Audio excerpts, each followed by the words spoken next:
and that's why I totally suggest that you steer clear of these houses. So I woke up this morning, turned on the computer and got some more happy news. We have a new patron for the channel, Mark C. Shout out to you. And it's time for Gigi put his dancing shoes on. So take it away, Gigi. Shout out to Mark C, our new Patreon member. Gets the Gigi dance. Go Gigi, go Gigi, go Gigi, go Gigi, go Gigi, go Gigi. And the kiss. So once again, Mark, thank you very much for supporting the channel. You're an absolute legend. And today's topic is going to be on black Akias or stigmatized Akias, and why you shouldn't buy them. And for those who want some more information on Akias, I posted a video about a year ago, and it's titled How Not to Buy an Akia, and it goes for about 10 minutes and has some really good tips on Akia buying. It's a bit slow at the start, but gets into it, and should be something there for everybody. So anyway, without further ado, let's get back to driving. So I'm just popping around to a friend's house. I thought I'd do a quick topic on these sort of black marked Akias. So these sort of houses you find, and they're super cheap. Sometimes they're for free and they're in great condition. But they've got like a black mark on them, and it means something's happened there. And it could be a variety of reasons, but something negative. So somebody could have been murdered there, some sort of foul play, these sort of things. And once a house has been blacklisted, it stays with it forever. So I think where I come from in Australia is, say there was a murder or something untoward happened in an apartment, under the law they have to tell the next person that rents it or the next person who buys it. But after that, so the third owner or the third renter doesn't need to be told anything. I think that's the law in Australia. I could be wrong, don't quote me on it. But in Japan, these black marks are forever with the house. So coming from our cultures, most people probably would stay clear of them, but if the price was right,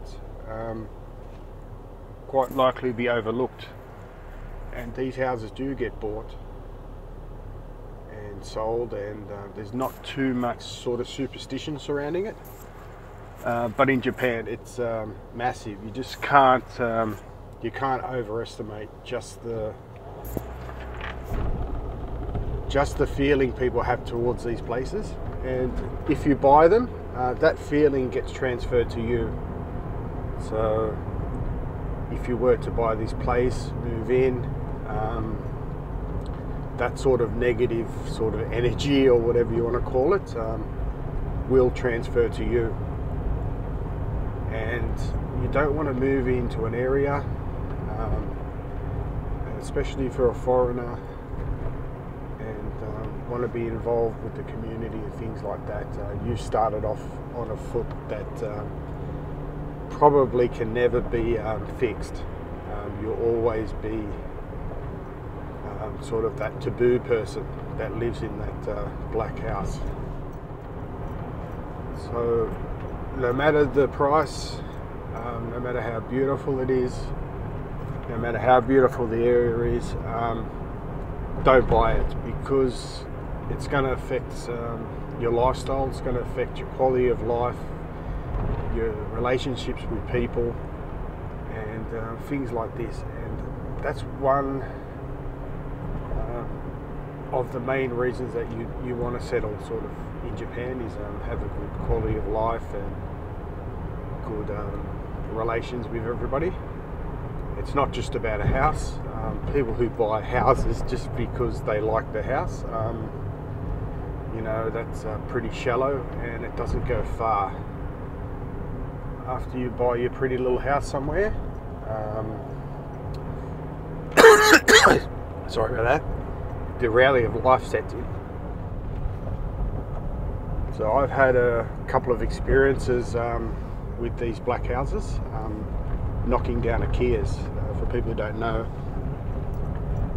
it's a part-time job, casual job, knocking down these old houses, and I no longer do it anymore.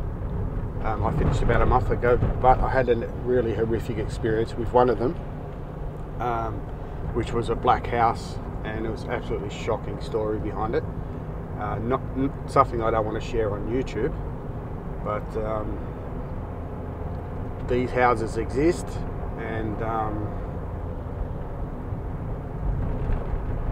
people will never ever even build on the land. I mean, even after these places have been knocked down, the story behind it, it even transferred to the land. So even if you knock down these places, nobody even wants to buy the land because the story is connected to it. I mean, events happen there, and they're essentially worthless. And for you to take it on, you're taking on that whole story, and this is just the culture here. The superstition, every culture has it. You can ask any real estate agent in the West, and if somebody has a house that's number 666 on whatever street, it's not going to be very popular with buyers. The number 13, things like this. Every culture has it. I'm sure if you've ever been to the hospital somewhere in the West, they don't have a bed number 13, so it's sort of like a bed number 12 and the next one's number 14, because number 13's bad luck. So we have it too. So it's not as bad now, but certainly in the 50s and 60s in Australia, people wouldn't buy a house if it was number 13. They'd want a significant discount for it, and it's no different here, except there's no buyers. That's the big difference. So just heading back down the mountain. So getting back to the black Ikea thing, yeah, totally avoid it. I wouldn't take one if someone gave me it for free and some money, because you've just bought yourself a lifetime of sort of shame and negative sort of guarantees of negative sort of interactions with people. You're the guy who lives in the murdered house, or you're the guy who lives in the house that this happened in, and you just don't want that connected to you. If you want to have like a fulfilling sort of quote unquote normal sort of life here, if you see these listings anywhere, or you're out searching on foot, and there's a bit of talk about a certain place that's negative, don't even inquire about the price. Don't even think twice about walking away from anything like that, because I haven't heard any positive stories about anyone that's bought these places. I've only heard of a couple that actually have, and they don't stay there long. This is on the Japanese internet. So big buyer beware, and it can be quite tempting as a foreigner coming in. You see something that's an absolute bargain and great and whatever, but it is connected to something even small. It might not even be a murder or something, but something less than that. You still might overlook that, and you might even decide to knock down that part of the place and sort of whatever. It's not going to work here. So it doesn't matter what your personal beliefs are. It has absolutely nothing to do with it. This is Japan. What your opinion is, what your personal beliefs are, has absolutely zero to do with what you're going to face and what other people think. And it's not your job to change what other people think. And if you think you're going to go and sort of change this sort of mindset, you're just going to hit a brick wall. And if you watch this video and you've done it and it happens, you can only have yourself to blame.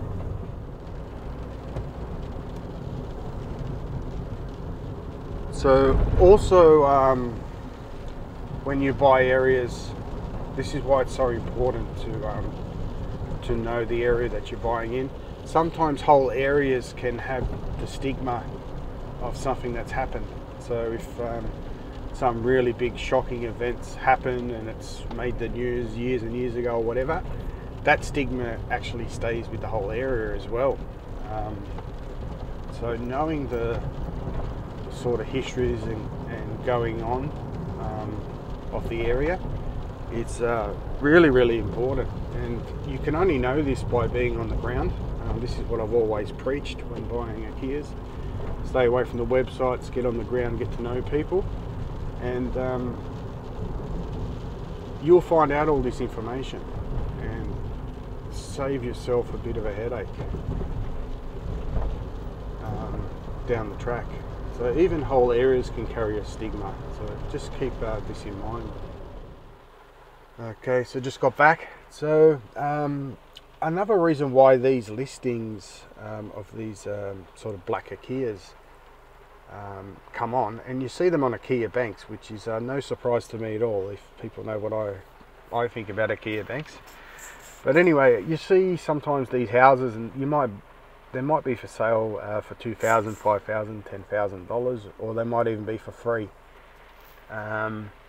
And these black properties, people think, oh well, that's great, it's for free, or it's $5,000. It's not really a big deal. I'm not really that bothered about what's happened. And the reason that these are on the sites is the people who own them, they don't want anything to do with it, and it would cost them $20,000 to knock it down. So if somebody was willing to take the house on for free, it's a $20,000 saving, isn't it, that they haven't had to endure.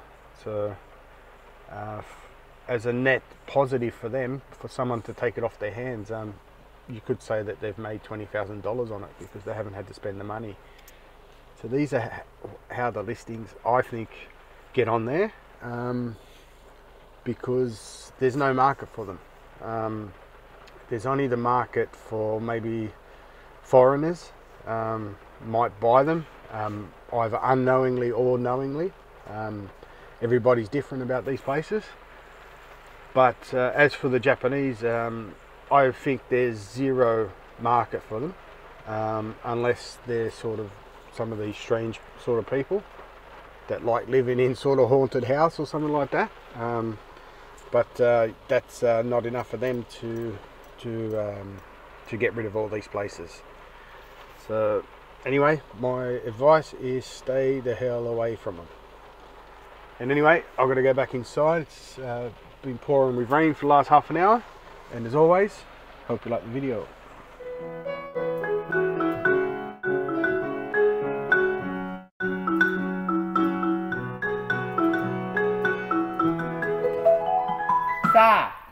Let's go walk home.